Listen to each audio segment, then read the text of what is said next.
रूपाचा अभंग आहे. रूप पाहता लोचणी सुख झाले असा जणी तो हा विठ्ठल बरवा. बरवा म्हणजे खरा. तुकाराम महाराजांना जो विटेवरती विठ्ठल उभा आहे तो तुकाराम महाराजांना अभिप्रेत नाही. तर तुकाराम महाराजांना कोणता विठ्ठल अभिप्रेत आहे? जो या माणसाच्या देहामध्ये वास करतोय. भूजल तेज समीर रवी शशी कष्टाधिक असे भरला स्थिर छल व्यापुणी जगदात्मा तो दशांगुली उरला. आपण जर बेंबीपासून अशी 10 बोटं घेतली तर इथे तो परमेश्वर वास करतोय. आणि हा परमेश्वर आपल्याला कुठेतरी समजायचा असेल तर मायबाप रसिको नामस्मरणाशिवाय पर्याय नाही. लक्षात घ्या. ज्ञानदेव महाराजांनी सांगितलंय देवा नाही रूपा देवा नाही गाव देवा नाही नाव कोटी काही. मग तो भगवंत आहे तरी कुठे? तर तो आपल्या देहामध्ये. तर हा भगवंत आपल्याला जर समोरच्या देहामध्ये कळला तर आपल्या जीवनाचं सार्थक झालं. एक लक्षात घ्या, आपल्याला समोरच्याचं चांगलं करता नाही आलं तरी करू नका, पण आयुष्यात दुसऱ्याला कधी वाईट चिरतू नका. कारण आपण जेवढं पुण्य करू जेवढं पाप करू त्याची बेरीज आपल्या कर्मामध्ये होणार आहे. लक्षात घ्या.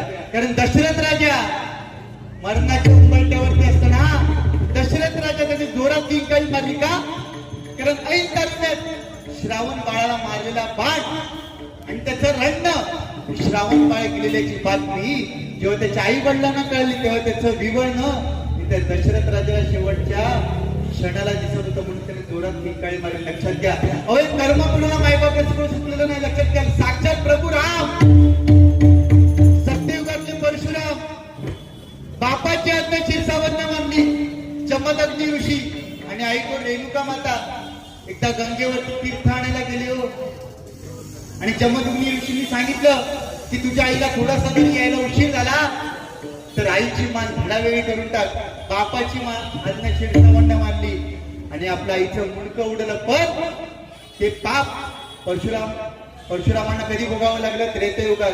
म्हणून मायबापच तो प्रभू राम 14 वर्ष वनवासात गेला. लक्षात घ्या. रूपाचा अभंग घेतोय 100%.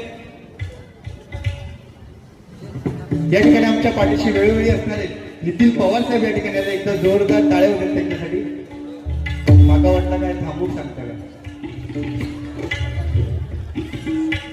छत्रपती शिवाजी महाराज बुवांनी खूप छान सांगितलं की आता खरं तर सरकारने लाडकी बहीण योजना आणली आहे. पण आता खरी जर गरज असेल या महाराष्ट्राला तर सुरक्षित बहीण योजनेची पटलं तर नक्की कळ्या द्या. कारण छत्रपती शिवाजी महाराजांच्या महाराष्ट्रातले आपण मावळे आहोत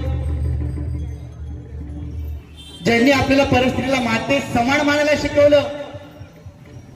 आणि याच महाराष्ट्रामध्ये आता 3 वर्षाच्या आणि 4 वर्षाच्या मुलीवरती बलात्कार होत आहेत. आणि ज्या बलात्कार होत आहेत त्या नराधमांना साधी शिक्षा सुद्धा होत नाही. तो त्यावेळेला सुद्धा छत्रपती शिवाजी महाराजांच्या काळामध्ये सुद्धा रांजाचा एक पाटील नावाचा एक सरदार होता.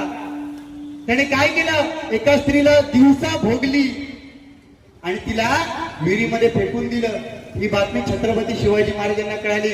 छत्रपती शिवाजी महाराजांनी त्यांना बोलावलं, धाडलं, पाटलाला बोलावलं आणि पाटलाला उभा केला आणि त्याचा डावा हात आणि उजवा पाय कलम करून टाकला. आणि आपल्या मावळ्यांना सांगितलं या पाटलाला असाच नेऊन चौकामध्ये त्याचा चौरंग करून बसवा. कारण येणाऱ्या जाणाऱ्यांना कळलं पाहिजे की हिंदुस्थानाच्या मातीत परस्त्रीच्या पदराला हात लावणाऱ्याचा असाच रांजाचा पाटील केला जाईल. लक्षात घ्या. त्याच्यामुळे कुठेतरी सुरक्षित बहीण योजनेची आपल्याला गरज असली पाहिजे. अहो ते विरोधक असून सुद्धा बुवांनी खूप छान सांगितलं शाहिस्तेखानाचं. अहो विरोधक असून सुद्धा त्या औरंगजेब छत्रपती शिवाजी महाराजांच्या मरणाची बातमी जेव्हा औरंगजेबाला कळली ना तेव्हा औरंगजेब नमाज पढत होता. जेव्हा त्याला बातमी कळली मुसलमान लोक कधी नमाज थांबवत नाही तरी पण त्या औरंगजेबाने त्या अल्लाकडे हात केले आणि काय म्हणाले? अल्लाह हे खुदा तेरे जन्नत के दरवाजे खुले रखना क्योंकि माँ बेटों की इज्जत रखने वाला हिंदुस्तान का बड़ा योद्धा तेरे पास आहे. ही बाईबाप रसिको छत्रपती शिवाजी महाराजांची ताकद होती. लक्षात घ्या. आणि त्यांच्यानंतर खरा हिंदू धर्म जर कोणामुळे टिकला असेल ना तर ते छत्रपती संभाजी महाराजांना जोरदार टाळ्या होते. कारण मध्यंतरी पुष्पा 2 नावाचा चित्रपट आला नाही का? झुके गणेश साला. पण पुष्पा 2 मधला झुके गणेश साला म्हणणारा पुष्पा किती जणांचा आदर्श असेल मला माहिती नाही. पण वयाच्या 32व्या वर्षी डोळ्यातले बुबुळ काढून, पायाचे लगदे तोडून, तोंडातली जीभ छटून ज्याने औरंगजेबासमोर उभं राहून ताट मानेने औरंगजेबाला झुकेगा नाही साला म्हणत त्याला त्याच्या उकाचा कडी, तर छत्रपती संभाजी महाराज आपले आदर्श असल्यामुळे लक्षात घ्या. अरे देवा, रूपाचा अभंग घेतोय बुवा.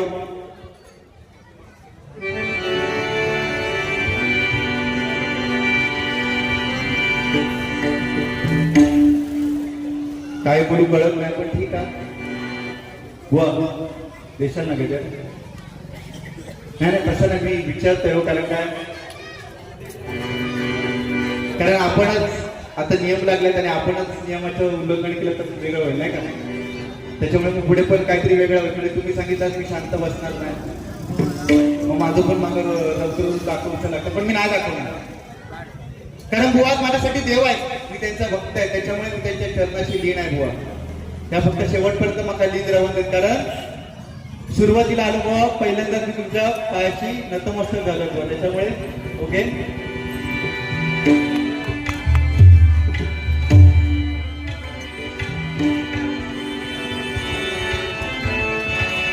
बुवाने माझ्यासाठी गाणं घेतलं दुःख अडवायला.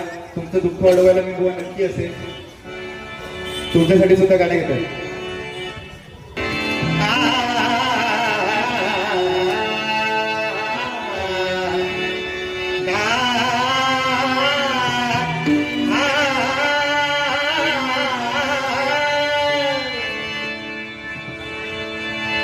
जय गंगे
येला विचारी साधी येला साधी येला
विठ्ठला.